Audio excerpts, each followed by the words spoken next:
I've mentioned it quite a few times how important Becca is to my sermon writing process, and she's really important for lots of reasons. But today, y'all owe her a bit more gratitude than normal because as I was reading through the passage that we're in today, my first plan for the message was to dive into the selection and the replacement of the high priest in the temple, and that person's role in leadership and how they shaped theological opinion over time.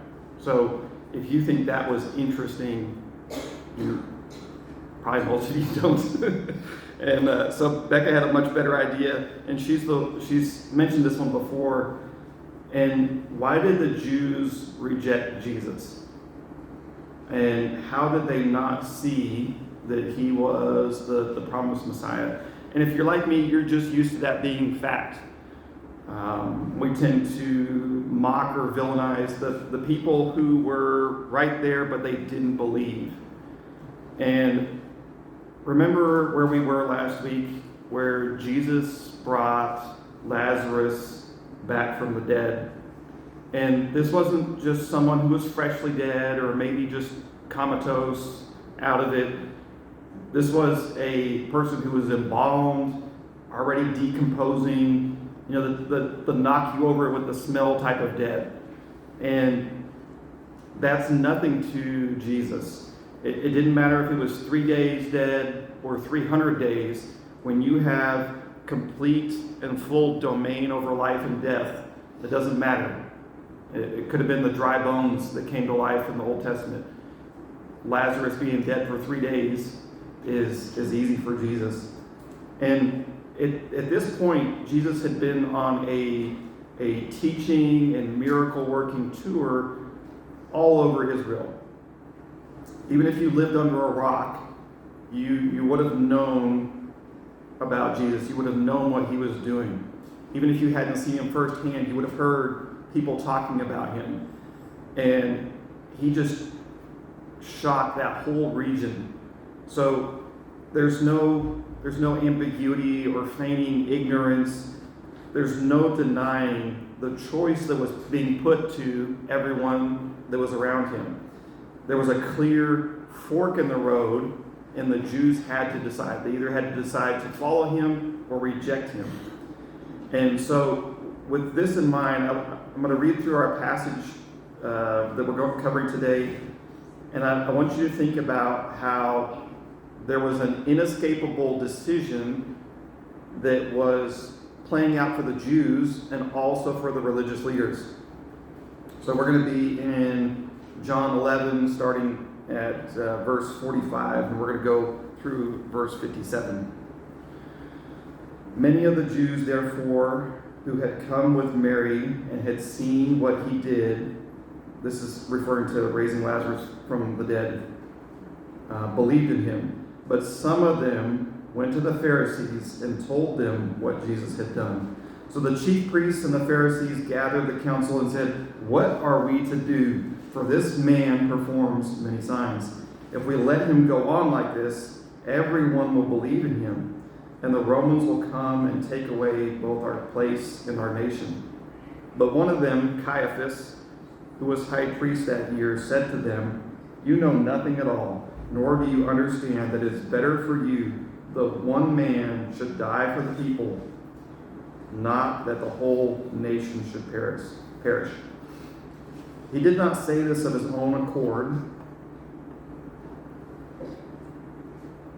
but being high priest that year, he prophesied that Jesus would die for the nation, and not for the nation only, but also to gather into one the children of God who are scattered abroad. So from that day on, they made plans to put him to death. Jesus therefore no longer walked openly among the Jews, but went from there to the region near the wilderness to a town called Ephraim, and there he stayed with the disciples. Now the Passover of the Jews was at hand, and many went up from the country to Jerusalem before the Passover to purify themselves.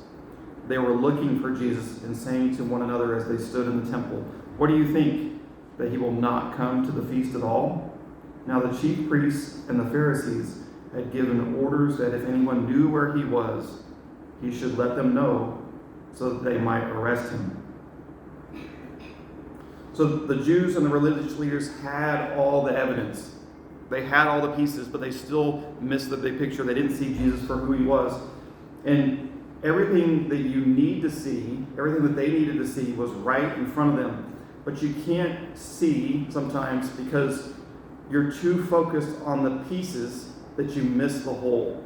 Or you misinterpret the pieces that you can see. And so you assume the whole can't be other than what you already think. And again, the problem wasn't that the truth wasn't there. The problem was their perspective of what was right in front of them. And this is one of the most clear and obvious and just predictable moments in the Bible, because Jesus had just effectively given his resume. He said he was equal to God. He showed that he was omniscient. He showed that he has complete power over life and death. And he came so that everyone can have life abundantly. And if you couldn't understand that, or if you couldn't put those together with what Jesus just did, you were never going to. But the abundant life that Jesus was talking about, that the Jews expected to have, and that Jesus showed them, he did it in a way that they didn't expect the Messiah would ever do. They had their minds made up on what the Messiah was going to do, and who he was going to be, how he was going to act. And so they missed what was right in front of them. And so, of course, they come to the logical conclusion, after all this evidence, all these amazing demonstrations, a lot of them came together and said, okay, let's kill him. Not because of what he did, but because of what he didn't do and what they expected him to do. So they ignored everything that he did and just focused on what he didn't do, that they wanted him to do, that they expected him to do. And from our perspective, as we're looking back at the Jews in the New Testament, we can't believe that the Jews would reach that conclusion, that they would think, we just got to kill this guy. But from their perspective, they can't understand why we wouldn't reach that conclusion. They are seeing Jesus not following the expectations that they had for him, what the rabbis have been teaching them for centuries. Because Jesus didn't do a few things that they were expecting, they dismissed everything else. So I'm going to talk to you today mostly about the perspective. And how you see things is so important. I want you to look at the picture on the screen, and what do you see here? There's no tricks. These are all the parts that you need to build something. Most of it's already assembled there on the board. And can you see it? Can you see what the whole is here? And I'm sure most of you know some of these parts. If you're older, you'll know more of them. But vacuum tubes aren't real common. But you'll still be able to recognize some of the pieces on here because those have persisted over time. You can see the capacitors. There's an electron gun in there. There's a transformer. You can see the deflection coil that's around the back of that tube. The anodes that's there on the side. There's a lot of pieces that we recognize. Those circuit boards, not much has changed there. They've gotten smaller. But how many of you have seen a cathode ray tube before? Yeah. So when this is all assembled, it's easy to see what it is. And you immediately recognize that this is a TV, even if this is a TV that you've never seen in your lifetime. And you don't know that it used to be that instead of pushing the buttons on the remote, you actually had to go up there and turn the dials and then wiggle the rabbit ears on the back of it. But When I changed your perspective, when I skewed your perspective, I took the cover off, I showed it from the back, it's hard to identify. But you were very confident in some of those parts that you recognized. But it didn't matter because you missed the whole. You couldn't understand what the whole was. So another example of skewed perspective is fragmentation, where you're given a piece of a picture. So that distortion or the change in perception where we see a part in great detail, we see enough of this that we can make an assumption about what the whole picture is. So in the whole of this picture, it's nothing like what you were expecting. These guys are purposely messing with your perspective. And what we thought was a man that was quite clearly clinging to the edge, about to fall to his death. Instead, when we see the whole picture, we're wondering at first, why is he laying like that? And then we see the tripod, and then the other guy that's sitting, and then we wonder, how on earth did they glue themselves, or are they tied, or but it completely changes everything. Because at first we're thinking, doesn't he realize he's in danger? And now we're thinking, doesn't he realize he's in danger because he's trying to make a silly picture? And then we think, who's holding the camera? And then, is this all AI? But Jesus didn't have AI. But when we take a step back, when we see the whole for what it is, it completely changes our perspective. It completely changes our focus here. And we immediately recognize that there's no danger. It's just two guys having fun with altering our perspective. And yet we're sure that first guy was in danger. And that completely changes it. And before, there was no doubt, going back to the Jews, there's no questions or doubt as to what was happening or what was about to happen. And you probably see where I'm going with this, because the Jews and the religious leaders didn't see Jesus for who he was because the evidence was lacking. There was plenty of evidence. They didn't see Jesus because they had already made up their minds on who he was or who he was going to be. They were positive who Jesus wouldn't be. So they missed all the signs for who he was. So challenge your perspective as we read through the passage again today, or in verses. Instead of thinking with the information you have looking back, change your focus or change your outlook to be a Jew at that time, thinking about what information was present. So I'm going to go through the verses again a little bit slower. Starting in verse 45 and 46. Many of the Jews, therefore, who had come to Mary and had seen what he did, believed in him. But some of them went to the Pharisees and told them what Jesus had done. So we have two responses to the same miracle and all the teaching that Jesus had just finished doing. Some believed, and then some went and just reported him to the Jewish leadership. And what I want you to realize here is that simply seeing evidence doesn't cause faith. A hard heart can't be overcome by evidence, no matter how much of it is there. If you've already made up your mind, you can see all the evidence in the world and it's not going to change it. And that's where we see a lot of the Jews at this time. All of these people had seen the same thing. They had heard the same teaching, but they took two completely different paths in response to it. Some believed, and some went to the authorities to turn Jesus in. So the chief priests and the Pharisees gathered the council and said, "What are we to do? For this man performs many signs. If we let him go on like this, everyone will believe in him, and the Romans will come and take away both our place and our nation." So the religious leadership here is scared. They get together and they see Jesus as a problem that needs fixed, because he's not following their expectations of the law, or he's not under their control and authority. And he's clearly dangerous because he has power and he has influence. And he's shifting the people away from being under the Jewish leadership to being under the leadership of God.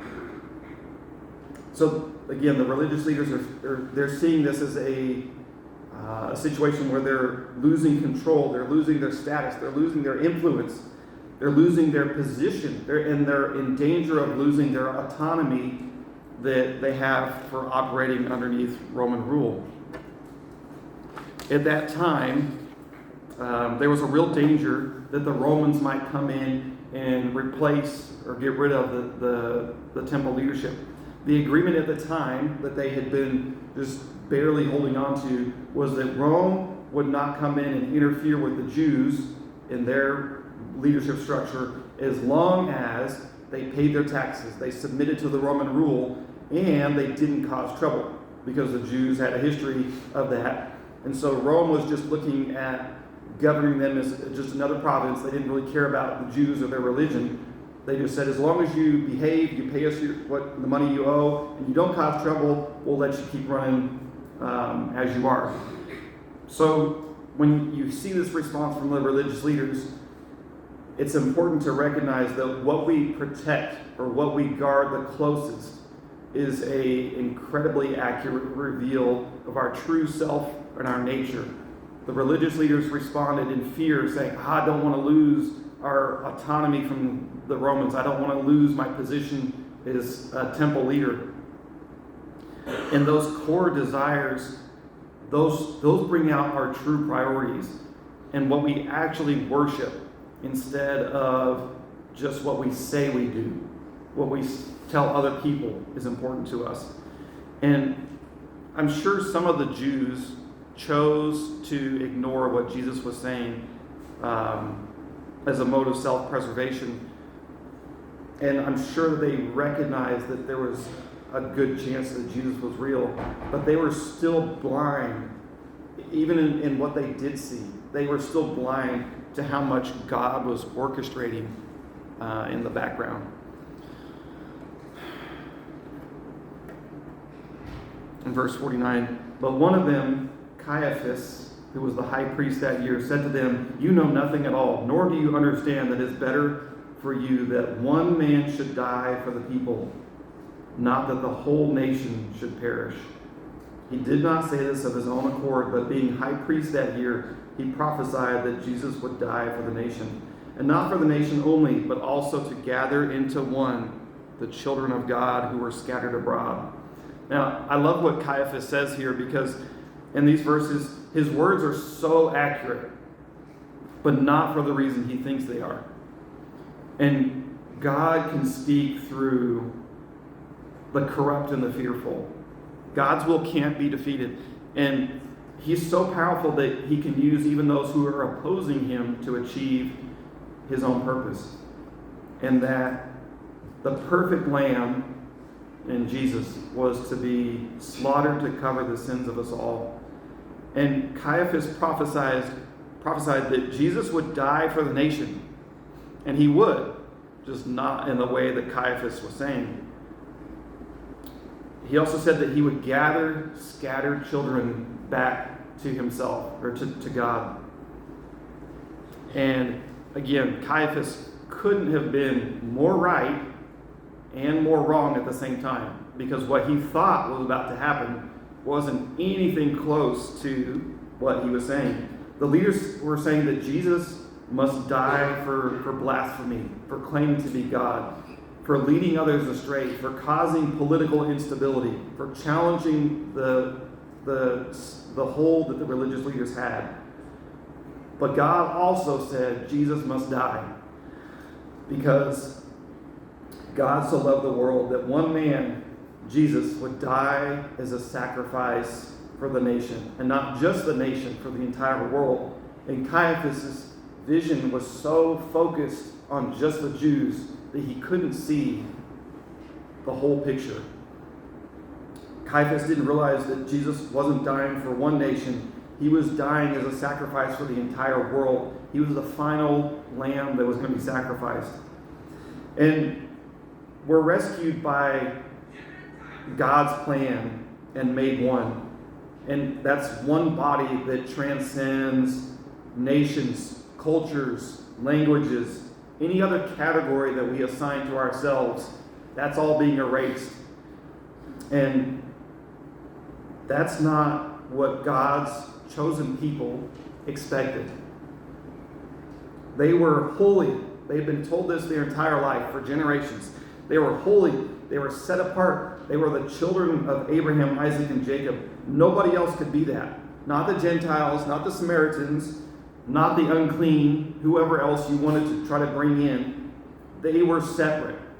And they had known this all their lives. They followed the law of Moses. Nobody else did that. How dare Jesus tell them anything else? Tell them otherwise. Tell them that they had been wrong. It's in verse 53. From that day on, they made their plans to put him to death.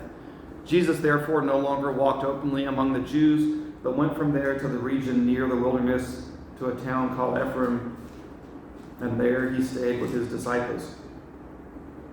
So it was settled. Jesus had to die. But Jesus also knew what they were planning. So he withdrew, and he didn't put himself out to the people again. There was no need. He stayed away from the crowds. He didn't engage in any last-minute preaching. He had, at this point, everything was on the table. Everything that needed to be said was said. There was nothing else, no other evidence that needed to be presented to them. So those who did follow Jesus also had to decide at this moment if they were just enjoying the excitement, if they were following him because that was the cool thing to do. Everybody else was on the bandwagon. They had to decide if they truly wanted to follow him, if they wanted to continue to believe in what Jesus had said even when he had withdrawn. And the rest of the world that was speaking publicly at that moment was against him. Then and today, following Jesus and living those principles will always put you at odds with society, because truth is incompatible with our sinful nature. And through all this, you have to remember that man can't foil God. They can't defeat God's plans. Even Satan's coming victory was anything but a success. And again, the devil knows that he can only fight or prolong the suffering. He's going to lose in the end. Starting in verse 55. Now the Passover of the Jews was at hand, and many went up from the country to Jerusalem before the Passover to purify themselves. They were looking for Jesus and saying to one another as they stood in the temple, "What do you think? That he will not come to the feast at all?" Now the chief priests and the Pharisees had given orders that if anyone knew where he was, he should let them know so that they might arrest him. So again, the irony here is that the Passover is starting where the blood of a lamb would be spread on the doorposts of each house. And what was actually going to be coming shortly was that the blood of Jesus would be spread soon, and it would be for the entire world, not just a single household. And the people still expected Jesus to be in Jerusalem to observe the religious holiday. And the temple guards were ready to arrest him because they were sure he would show up. So we have this whole situation set up. There's no backing down on either side. And the Jews had already made up their minds on what was going to happen next. And what's important through all this is to recognize that religious people are the first to miss the obviousness of Jesus. The most educated, the most religious, the most holy, they were the most blind and scared. And in this chapter, Jesus had just moved from the resurrection of a dead man, people flocking to follow him, and at the same time, some turning away from him, and the leaders becoming determined for one cause, that Jesus would die.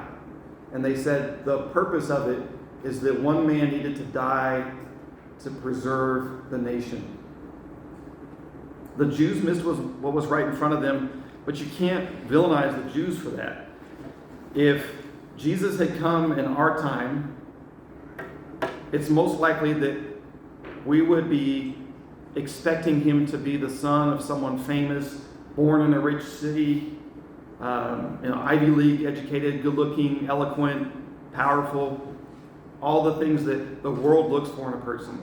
Instead, Jesus was a poor man. If he had been born here, he would have been born in Friona. He would have gone to college at A&M, and he probably would have been Welsh. But he turned the world on its head. And he would have done the same for us. In their days, and in our time, we would have been the religious people who denied him. We would have been the ones struggling to wrap our heads around him, because we would have been the ones with years of religious teaching and training. We would have had our own expectations of who the Messiah was. We would have been the Jews that missed what was right in front of us, most likely. So don't villainize the Jews for missing what was right in front of them. We probably would have done the same thing. We have years of tradition, teaching, opinions. That upstart Jesus from Nazareth didn't follow half of what was expected, half of the prevailing theological opinions. Then and now, the religious ones disliked Jesus because their expectations aren't met. And this resonates for me because I spent a phase of my life being angry with God and with Christianity. And what ICF has done for me in a lot of ways is to show me how much I dislike religion, and that I needed to unlearn my mostly Western perspectives on what church was, what Christians are, and what being a Christian is, who Jesus is. I needed to unlearn a lot of those expectations I had been taught over time, because the real Jesus loved sinners. He invited them to eat with him. He talked to women. He talked to a Samaritan woman. He humbled himself and he washed feet. He took the lowest position as a servant and washed the feet of those who came in. He rejected being crowned as an earthly king. He refused to fight the political battle between Rome and the Jews. He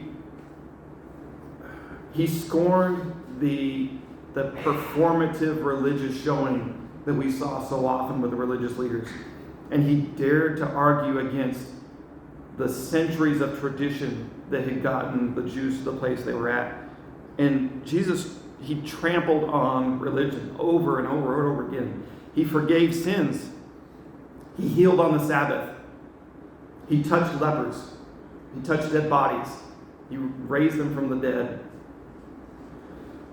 He challenged the Pharisees, and he floored them in arguments over and over again, to the point where they stopped coming to argue with him because they couldn't defeat him.